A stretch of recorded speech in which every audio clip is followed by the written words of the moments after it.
ప్రభునందు ప్రియులారా, మీ అందరికీ ప్రభు యేసుక్రీస్తు నామమున శుభములు. సప్త సోపాన సందేశం అనే కార్యక్రమానికి మరోసారి మిమ్మల్ని అందరినీ ప్రేమతో ఆహ్వానించుచున్నాను. నేటి సప్త సోపాన సందేశము జీవితాన్ని మార్చిన 7 గ్రహింపులు.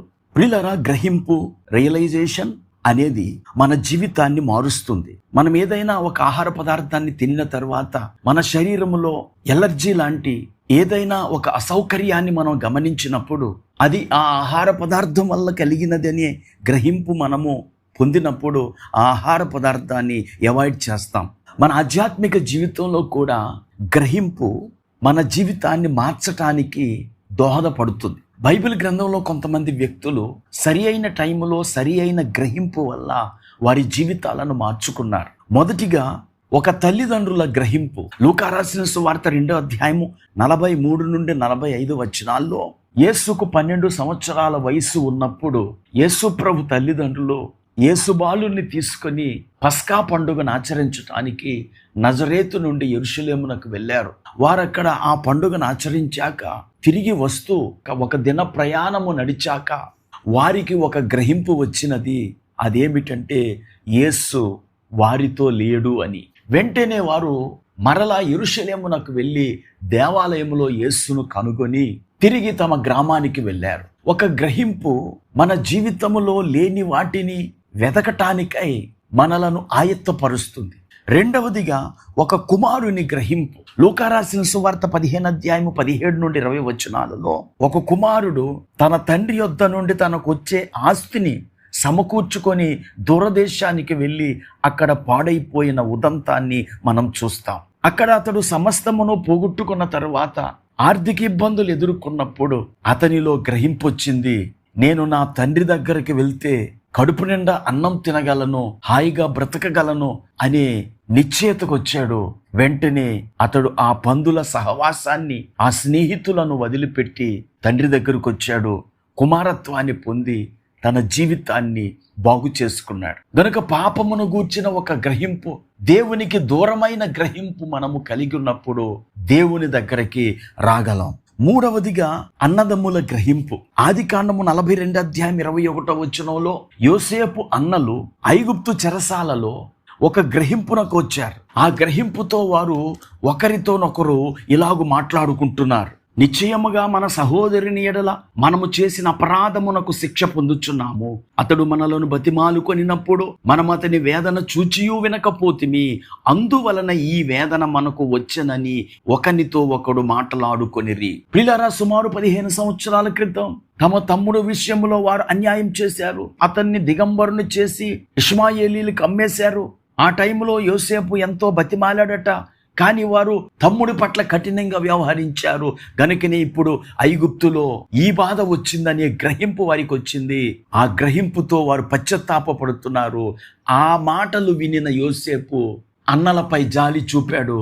అన్నల ఎదుట తన్ను తాను బయలుపరుచుకొని అన్నలతో సమాధాన పడ్డాడు. గనుక గ్రహింపు సమాధానాన్ని ఇస్తుంది. 4వదిగా గ్రహింపు సహింపునిస్తుంది. ఆదికాండం 30వ అధ్యాయం 27వ వచనంలో యాకోబు లాబాను ఇంటి దగ్గర 14 సంవత్సరాలు ఉన్న తరువాత అతడు తిరిగి కనానుకు వెళ్ళిపోవటానికై లాబానును అనుమతి అడిగినప్పుడు లాబాను అతనికి జీతమిచ్చి అతనిని కొంతకాలము తనతో పెట్టుకోవాలనుకున్నాడు. కారణము యాకోబు ద్వారా దేవుడు అతనిని ఆశీర్వదించనని లాబాను గ్రహించాడు. ఆదికాండం 30వ అధ్యాయం 27వ వచనం. అందుకు లాబాను అతనితో, నీ కటాక్షము నా మీద ఉన్న ఎడల నా మాట వినుము, నిన్ను బట్టి యెహోవా నన్ను ఆశీర్వదించెనని శకునము చూచి తెలుసుకుంటేనని చెప్పాను. పెద్దవాడైన లాబాను చిన్నవాడైన యాకోబును అర్థిస్తున్నాడు. నీ కటాక్షము నా మీద ఉండనిమ్ము, నాతో ఉండు అని. కారణము యాకోబు ద్వారా తాను ఆశీర్వదించబడిన గ్రహింపు లాబాను పొందాడు. ఆ గ్రహింపు ద్వారా యాకోబును మరొక 7 సంవత్సరాలు తనతో పెట్టుకున్నాడు. గనుక గ్రహింపు సహింపునిస్తుంది. 5వదిగా సారెపతి విధవరాలు యొక్క గ్రహింపు. మనలో చాలా మందికి ఏలియా సారెపతి విధవరాలు ఇంటికి వెళ్ళాడు. కరువులో ఆమె కుటుంబము పోషించటానికి అతడు కారణమయ్యాడు అని వింటూ ఉంటాం. ఏలియా సారెపతి విధవరాలు ఇంటికి వెళ్ళిన తర్వాత ఆమె శారీరకంగా పోషించబడటమే కాదు, ఆధ్యాత్మికంగా ఆమె గ్రహింపును పొందింది. ఆ గ్రహింపు తన పాపమును గూర్చిన గ్రహింపు. ఏలియా ఆమె ఇంట్లో ఉన్నప్పుడు ఒకానొక సమయంలో ఆమె కుమారుడు చనిపోయాడు. అప్పుడు ఆమె ఏలియాతో ఇలా అంటుంది. మొదటి రాజుల గ్రంథం 17:18 చూడండి. ఆమె ఏలియాతో, దైవజనుడా, నా యొద్దకు నీవు రానిమిత్తమేమి? నా పాపమును నాకు జ్ఞాపకం చేసి నా కుమారుని చంపుటకై నా యొద్దకు వచ్చితివా అని మనవి చేయగా. ప్రియులారా, ఆమెకు ఒక గ్రహింపు వచ్చినది, తాను పాపిని అనే గ్రహింపు. ఆ గ్రహింపుతో ఆమె తన పాపాన్ని ఒప్పుకున్నది, పాప క్షమాపణ పొంది ఉన్నది, అలాగే తన కుమారుణ్ణి తిరిగి దక్కించుకున్నది. గనుక మన జీవితంలో గ్రహింపు మనకు పశ్చాత్తాపాన్ని కలిగిస్తుంది. ఆ పశ్చాత్తాపము మనలను పునీతులను చేస్తుంది. ఆరవదిగా ఒక దొంగ గ్రహింపు.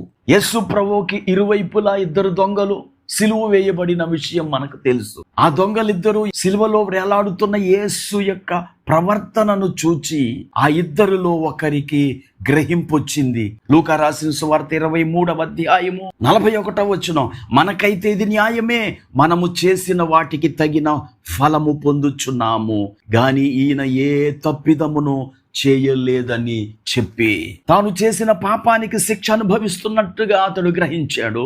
అలాగే తన ప్రక్కన వేలాడుతున్న యేసు దైవ కుమారుడని గ్రహించాడు. యేసును ప్రార్థించి ఆ రోజే యేసుతో కలిసి పరదేశునకు వెళ్ళాడు.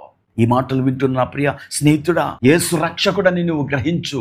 అప్పుడు యేసును ప్రార్థించి మనము కూడా పరలోక రాజ్యాన్ని స్వతంత్రించుకొనగలం. ఇక చివరిగా ఒక శిష్యుని గ్రహింపు. యోహాను సువార్త 6:68 సీమోను పేతురు యేసును గూర్చి ఇలా అంటున్నాడు, ప్రభువా, ఎవని యొద్దకు వెళ్ళుదుము? నీవే నిత్య జీవపు మాటలు గలవాడవు. ప్రియులారా, అంతవరకు యేసుతో 70 మంది శిష్యులు ఉన్నారు. యేసు తన శరీరమును తినాలని, తన రక్తాన్ని త్రాగాలని చెప్పినప్పుడు ఆ 70 మందిలో 58 మంది అభ్యంతరపడి యేసును వదిలిపెట్టి వెళ్ళిపోయారు. ఆ సమయంలో యేసు మిగిలిన 12 మందిని ఇలాగూ ప్రశ్నించాడు, మీరు కూడా వెళ్ళిపోవాలనుకుంటున్నారా అని. అప్పుడు పేతురు అన్నాడు, ఎక్కడికి వెళ్తాం ప్రభువా? నీవు నిత్య జీవపు మాటలు గలవాడవు. యేసు నిత్య జీవపు మాటలు గలవాడనే గ్రహింపు పేతురును అలాగే మిగిలిన శిష్యులను యేసుతో ఉండేటట్టు చేయటానికి కారణమైంది. ఈ మాటలు వింటున్న ప్రియ స్నేహితుడా, అనేక మంది భ్రష్టులు అయిపోతున్న దినాల్లో, శ్రమలకు భయపడి యేసును వదిలిపెడుతున్న ఈ దినాల్లో నువ్వు యేసును వెంబడించే బిడ్డగా ఉండాలంటే, యేసు నిజమైన దేవుడని, నిత్య జీవపు మాటలు గలవాడని నీకు గ్రహింపు అవసరం. ఆ గ్రహింపే పేతురుని శిష్యునిగా చేసింది, ఆత్మల సంపాదకునిగా చేసినది. ఈ మాటలు వింటున్న ప్రియ స్నేహితులారా, మీ వాస్తవ పరిస్థితులను గూర్చి నిజమైన గ్రహింపును కలిగి ఉండండి. అప్పుడు మీ జీవితాలను మీరు మార్చుకొనగలరు. ప్రార్థన చేసుకుందాం. కృపా కనికరం కలిగిన మా తండ్రి, మా ఆధ్యాత్మిక జీవితానికి గ్రహింపు ఉండాలనే విషయాన్ని ఈ ఆదివారం మాతో మాట్లాడారు. విన్న ప్రతి ఒక్కరూ వారి జీవితాలను గురించిన ఒక సరి అయిన గ్రహింపు కలిగి దానిని బట్టి వారి జీవితాలను సరి చేసుకునే కృప దయచేయమని యేసుక్రీస్తు నామమున ప్రార్థించి వేడుకుంటున్నాము. ఆమేన్.